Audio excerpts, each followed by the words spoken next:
नमस्कार। आज हम बात करेंगे एक बहुत ही गंभीर विषय पर, जिसे पितृदोष कहते हैं। पितृदोष हिंदू परंपरा में बहुत ही गंभीर समस्या मानी जाती है और जिस व्यक्ति पर इसका साया पड़ता है वो गंभीर समस्याओं से उसे जूझना पड़ता है। आज हम इसी संबंध में बात करेंगे आचार्य पंडित संजय कुमार पांडे जी से और जानेंगे कि क्या है इसका निवारण और कैसे इससे मुक्ति पा सकते हैं। पंडित जी, ये पितृदोष क्या होता है और हम इससे कैसे मुक्ति पा सकते हैं? इसकी शुरुआत कहाँ से होती है? देवताभ्य पितृभ्यश्च महायोगिभ्यो च नमः स्वाहा स्वधाय नित्यमेव नमो नमः। पिता धर्मा पिता कर्मा पिता ही परमम तपः। पितृ हमारे जीवन के विशेष स्थान है उनका हमारे जीवन में। और पितृदोष जो होता है मनुष्य के जीवन में इसलिए हो जाता है कि कोई अपने पिता के या पूर्वजों का श्राद्ध कर्म अच्छे ढंग से नहीं करता है, या किसी की मृत्यु हो जाती है पितरों में तो वह अपने उनकी अंत्येष्टि नहीं ढंग से करता है, या साल भर में अमावस्या आदि तिथियां आती रहती हैं महीने में, उन तिथियों के समय में पितरों को स्मरण नहीं करता, इसलिए उनको पितृदोष लगता है। साथ में तो हम तो पहला वो रूप बताएं।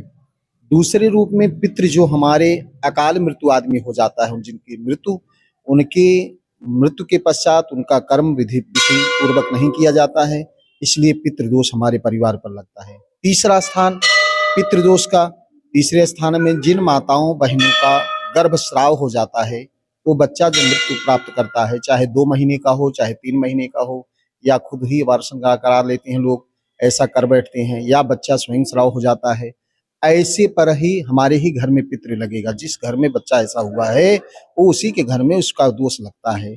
तीसरा स्थान, चौथा स्थान कहा गया, चौथा मैं बता रहा हूँ, चौथे स्थान पे कहा गया कि पितृदोष पूर्व जन्म में प्रारब्ध कर्मों के द्वारा, जो हमारे द्वारा जो भी कर्म गलत किया होता है, किसी सर्प को मार दिया गया होता है, किसी अनजान जीव को मारा गया होता है, इसके कारण से हमारे जीवन में, हमारी कुंडली में भी पितृदोष आता है।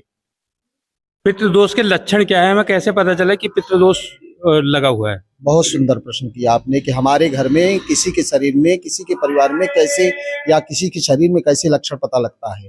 पहले तो मैं आपको शरीर के बारे में बतलाता हूँ कि पितृदोष में शरीर में क्या अंतर आता है। पितृदोष के होने से शरीर का पीछे का कंधा हिस्सा जो होता है वहां उछलता है, ऐसा लगता है चुनचुनाहट सी हो रही है, तो ये पितृदोष का कारण होता है।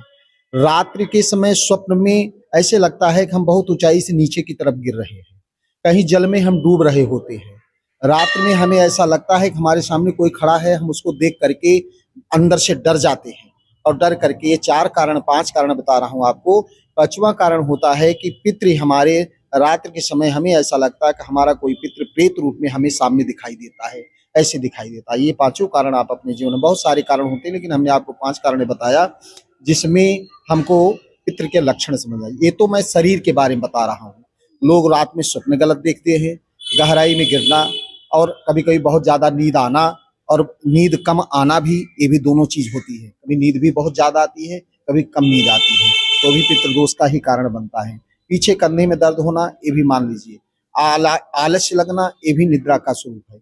हमारे घर में धन की कमी हो जाती है, इसका भी कारण है। हमारे कार्य नहीं बनते हैं, ये भी इसका कारण भी पितृदोष है।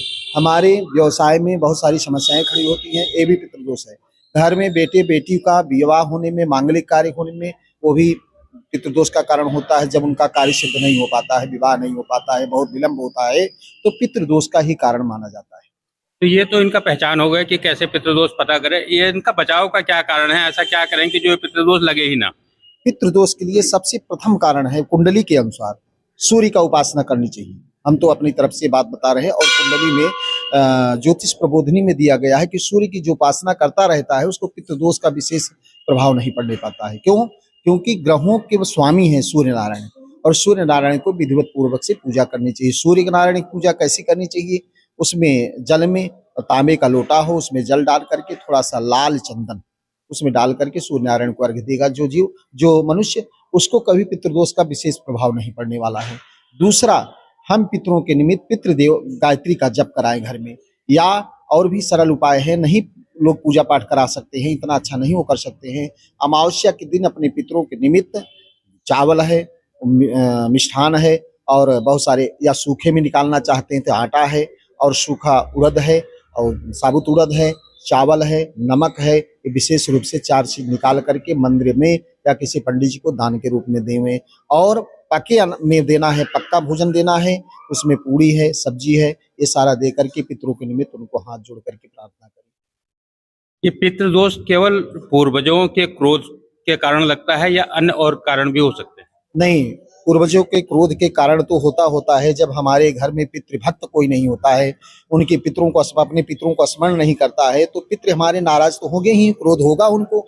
लेकिन इसका पहला कारण मैंने बताया कि जब हमारे घर में किसी की अकाल मृत्यु हो जाती है और उसकी क्रिया विधिवत तरीके से नहीं की जाती है, तो हमारे ऊपर विशेष रूप से इसका प्रभाव पड़ता है। दूसरा स्थान है मरने के पश्चात किसी वैसे ही अगर वो अकाल मृत्यु में नहीं भी मरा है, वैसे ही हो गया है, तो भी उसको विधिवत तरीके से उसका श्राद्ध कर्म, 13वीं आदि अंत्येष्टि क्रिया विधिवत तरीके से ही कराना चाहिए, तब जाकर के हमारे घर में पितृदोष नहीं लगता है। इसके निवारण के लिए क्या कोई मंत्र भी है कि हम मंत्र करके इसको शांत किया जा सकता है? पितृ गायत्री मंत्र है जिसको 1.25 लाख मंत्र का जप कराना चाहिए। हो सके हरिवंश पुराण की कथा भी श्रवण करनी चाहिए और सूर्य की उपासना करनी चाहिए। विशेष रूप से ये तीनों बस काम करते हैं। और वह मंत्र जो है देवताभ्या पितृभ्यस्य महायोगी व्योचा नमः स्वाहा सुधाय नित्यमेव नमो नमः, ये मंत्र जो है 1.25 लाख मंत्र का जप करना चाहिए। जिस घर में दोष है ब्राह्मण से कराए या स्वयं कर ले और अच्छी बात है, लेकिन मेरा कहना है कि ब्राह्मण के द्वारा होने पर शुद्धता से हो जाता है, इसलिए करके इसका उपाय किया जा सकता है। आचार्य जी, होता क्या है कि लोग बहुत ज्यादा परेशान होते हैं, कोई पंडितों के चक्कर में, कोई टोना टोटका के चक्कर में हर जगह जाते हैं, लेकिन इसका जो परमानेंट उपाय है वो क्या अनुष्ठान ही है या कोई वैज्ञानिक विधि भी है? क्या है इसका? वैज्ञानिक विधि में ज्योतिष के संबंध में बताऊंगा। मैं इसलिए बता रहा हूँ कि उनको चाहिए अमावस्या, चतुर्थी, अष्टमी, एकादशी और अमावस्या और 14, ये 5 तिथियां हैं। 5 तिथि में हर तिथियों को सरसों के तेल का दीपक अपने दरवाजे पर जलाना और साथ साथ में अपने पितरों के निमित्त किचन में जिसमें भोजन बनाते हैं उसी स्थान पर उपला जला करके और खीर का, पायस का, अन्न का और उसका भोग लगावें अपने पितरों के निमित्त। और वह पितृ के निमित्त ऐसा करके और साथ साथ में एक दिवस, ये 4-5 दिन तिथियां हमने बता दिया, साथ साथ इसके उनको अपने पितरों के निमित्त ये जो हमने मंत्र बताया वो स्वयं जप कर सकते हैं। कोई जरूरत नहीं है पंडित जी के पास जाने की, नहीं जा सकते हैं, नहीं सामर्थ्य है, नहीं कर सकते हैं तो क्यों ऐसे संकट में पड़े। बहुत सारे टोने टोटके करने वाले होते हैं, बहुत सारा फंसा देते हैं। इसलिए उनको बचने के लिए 5 तिथियां हैं, चौथ है, अष्टमी है, एकादशी है, चतुर्दशी है, अमावस्या है। 5 तिथियों में उनको चाहिए कि अपने घर में किचन के अंदर खीर का भोग लगाएं उपले की आग पर, और जो मंत्र हमने बताया उस मंत्र का देवताभ्या पितृभ्यस्य महायोग व्योचा नमः स्वाहा सुधाय नित्यमेव नमो नमः, इस मंत्र का जप भी स्वयं करें। मानता ये है कि जिनका एक्सीडेंट होता है या अकाल मृत्यु होती है उनके लिए कोई यज्ञ करवाया जाता है, लेकिन जनरली लोगों को पता नहीं होता। वो जैसे आम लोगों के साथ करते हैं, 13वीं 10वां या जो अन्य क्रियाएं होती हैं वो करते हैं, तो इनके लिए कौन सा ये अनुष्ठान होता है जिनका अकाल मृत्यु होती है, वो क्या कहते हैं उसको? विशेष रूप से जैसे किसी का अकाल मृत्यु हो जाती है एक्सीडेंट से या जल करके या आत्महत्या कर लिया, सर्प विष खा लिया, सर्प डस लिया, कहीं रेलवे लाइन आदमी कट के मर जाता है, ऐसी अकाल मृत्यु किसी की हो जाती है, जल में डूब करके मर जाता है, तो ऐसे को चाहिए कि उसको नारायण बलि विशेष यज्ञ विशेष अनुष्ठान है।